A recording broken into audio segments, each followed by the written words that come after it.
Everything around the Detroit Lions right now is starting to take shape, and if you're really paying attention to this offseason, you can already feel where this team is heading before a single snap is played. The key dates alone tell you how quickly things are about to accelerate. OTA sessions are right around the corner, spread across late May into early June, followed by mandatory minicamp in mid-June, and then training camp shortly after. That window is where narratives begin to turn into reality. It's where roster battles quietly start deciding who actually contributes when the season begins. And here's the thing most people overlook. This isn't the same Lions team from a few years ago where training camp was just about development. Now it's about refinement. This is a team people want to watch, a team drawing attention, and that alone changes expectations internally and externally. When tickets to training camp become something fans have to actively chase, that tells you everything about where this organization stands right now. But not everyone is buying into what Detroit just did in the draft. There's already outside noise, including an anonymous general manager taking subtle shots at this class. The criticism isn't loud, but it's there. Questions about whether certain players, like Miller, will truly stick at tackle. Comments suggesting the team didn't significantly improve. And when you read between the lines, it sounds less like objective evaluation and more like frustration from a rival perspective. Because when you actually look at this roster, especially the offensive line, it tells a completely different story. This group is being built to protect Jared Goff at all costs, and that changes everything. The additions and stability across the line aren't flashy, but they're intentional. And that matters more than headlines. A solid, reliable offensive line doesn't just protect your quarterback, it unlocks your entire offense. That's exactly why players like Jahmyr Gibbs suddenly become even more dangerous. When the blocking improves, the run game opens up in ways we didn't consistently see last season. And now you're not just talking about a running back, you're talking about a player who can line up anywhere, create mismatches, and produce explosive plays in multiple ways. There's already talk that he could be one of the most impactful offensive players this season, and honestly, it's not hard to see why. At the same time, when you break down the roster impact from this draft, you start to see clear winners and losers emerging. Jared Goff is an obvious winner because his protection improves. The running backs benefit immediately. The secondary gains flexibility with new additions that bring physicality and versatility. Even players who weren't directly upgraded at their position benefit simply because the team didn't aggressively replace them. But on the flip side, there are players whose paths just got a lot harder. When new talent comes in, especially across the offensive line and defensive front, it's not always about what you did wrong. Sometimes it's just about numbers and opportunity. And for some guys, the writing might already be on the wall. What makes this situation even more interesting is how these rookies are being viewed through pro comparisons. Not as superstars, but as reliable, system-fitting players. That tells you exactly what this front office is prioritizing.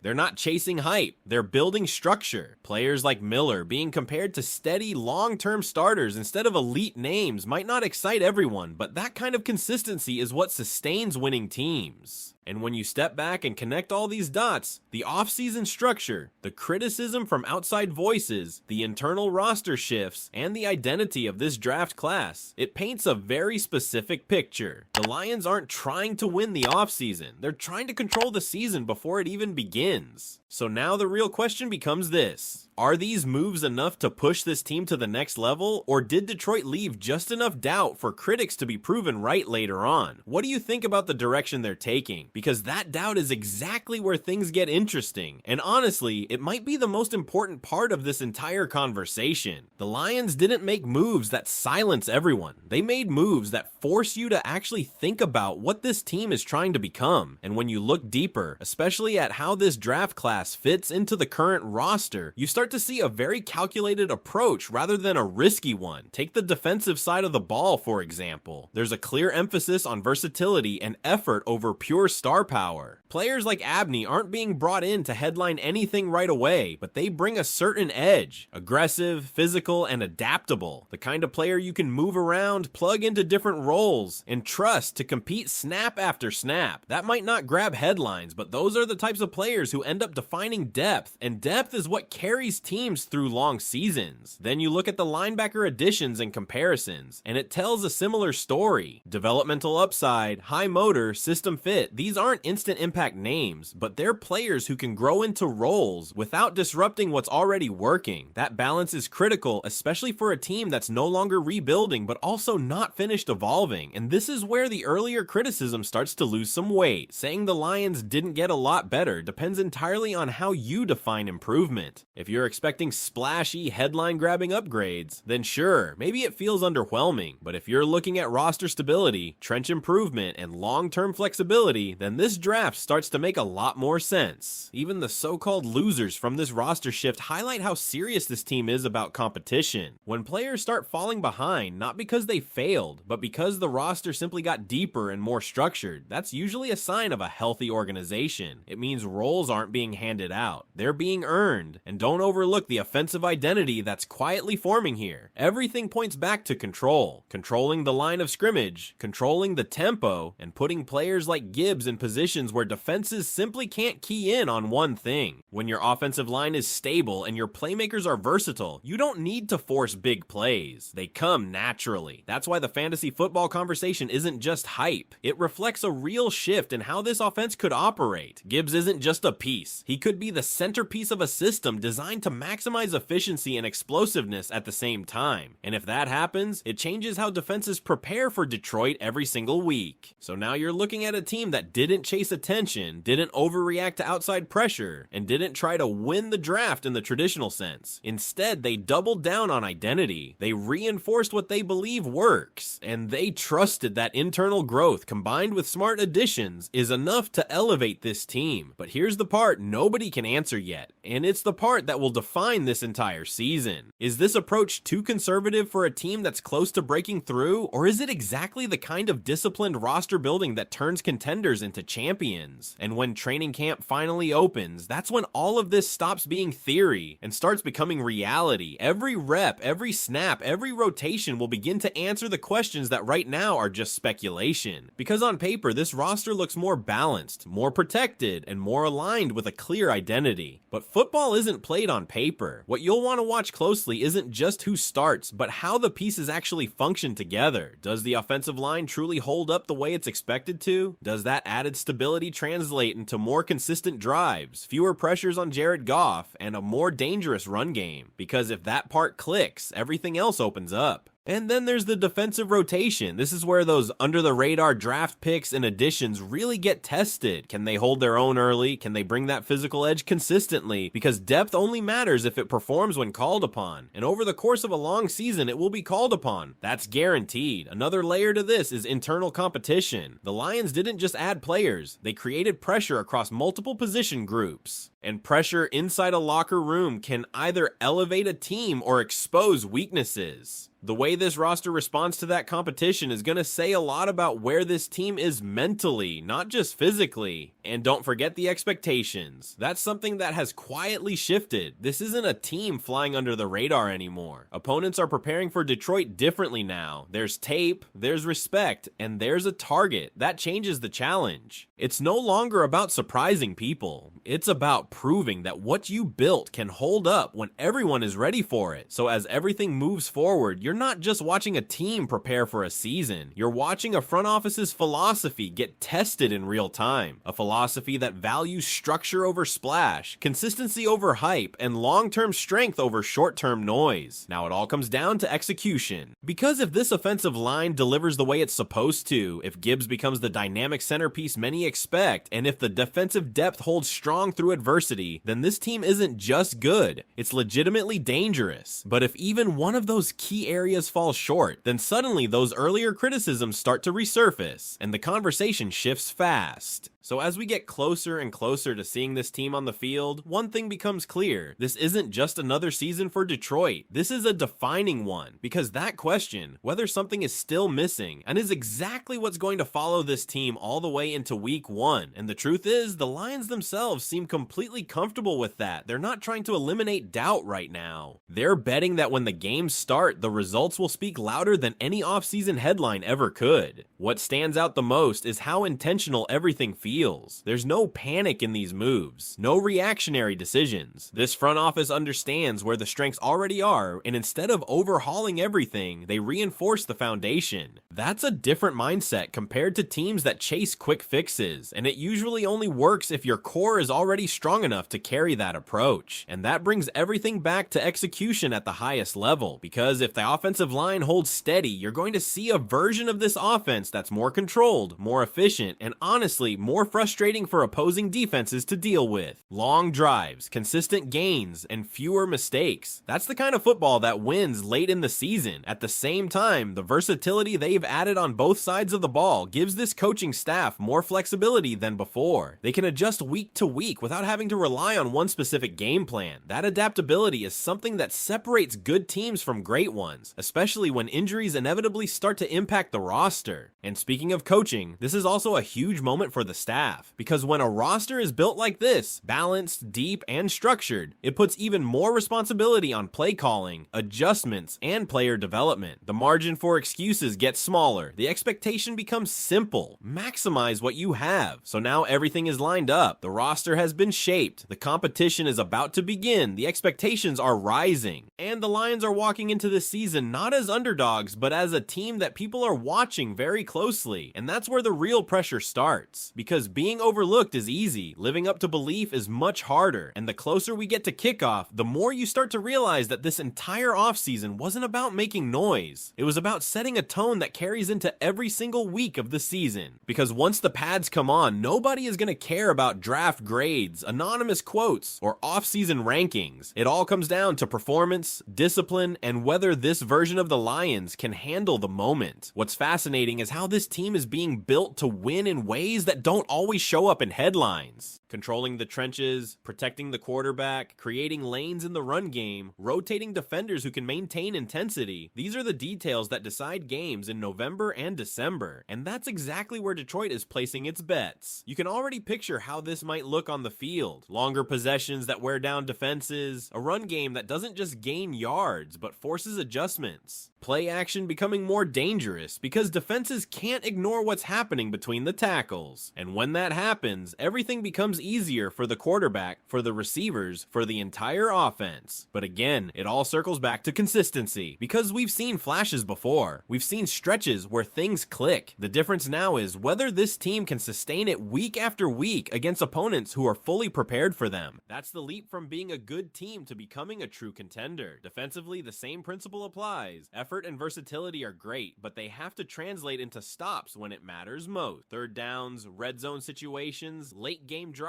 those are the moments that define a season, and the players brought in this offseason are going to be tested in exactly those situations. And let's not ignore the mental side of all this. Confidence is growing around this team, and that's a powerful thing, but it also brings pressure. Every game becomes a statement. Every mistake gets magnified, and how this group responds to that spotlight will tell you everything about its maturity. So now everything is aligned for a season that could go in a few different directions. The foundation is there. The plan